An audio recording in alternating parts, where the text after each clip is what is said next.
অপর্ণা রাজনন্দিনীর ইতিহাস নিয়ে এত কেন টানাটানি করছে? ও কি চাইছেটা কি? এমনটাই বলতে থাকে কিঙ্কর আর্যকে। পুরোটা জানতে ভিডিওটিতে লাইক দিয়ে চ্যানেলটা সাবস্ক্রাইব করে দেখতে থাকুন। চিরদিনই তুমি যে আমার সিরিয়ালের আগামী পর্বে আমরা দেখতে পাবো আর্য যেই অপর্ণার দেওয়া গিফটের বক্সটা খোলে, সেই গিফটের বক্সে ছিল রাজনন্দিনীর পুরনো ইতিহাস। রাজনন্দিনীকে কীভাবে খুন করা হয়েছে সেই খুনের কথাগুলো যে নিউজ পেপারে বেরিয়েছিল সেইগুলোর ছেঁড়া ছেঁড়া টুকরো। আর যেটা দেখে আর্য তো প্রচণ্ড রেগে যায় আর অবাক হয়ে যায় যে অপর্ণা তার জন্য এইসব কী গিফট নিয়ে এসছে।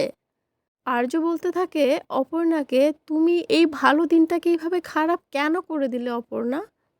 এইসব কী গিফট দিয়েছো তুমি আমাকে? এইসব ঘটনা কেন তুমি আমার সামনে বারবার নিয়ে আসতে চাইছো? কি চাইছোটা কি তুমি?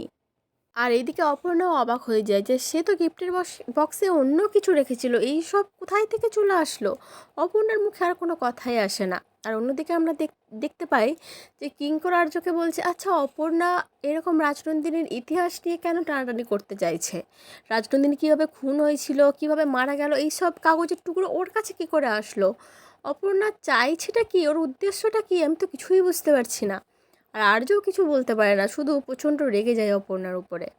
তো বন্ধুরা, আর্য অপর্ণা এই ভুল বোঝাবুঝির পিছনে যে মানুষটা আছে তাকে কি আদৌ আর্য ধরতে পারবে, নাকি এভাবেই বেড়ে যাবে আর্য অপর্ণার ভালোবাসার সম্পর্কের মধ্যে দূরত্ব? তোমাদের কি মনে হচ্ছে অবশ্যই কমেন্ট করে জানিও। পরবর্তী আপডেট নিয়ে তাড়াতাড়ি আসে, সঙ্গে থেকো, সাথে থেকো, চ্যানেলটা সাবস্ক্রাইব করে দিও। ধন্যবাদ।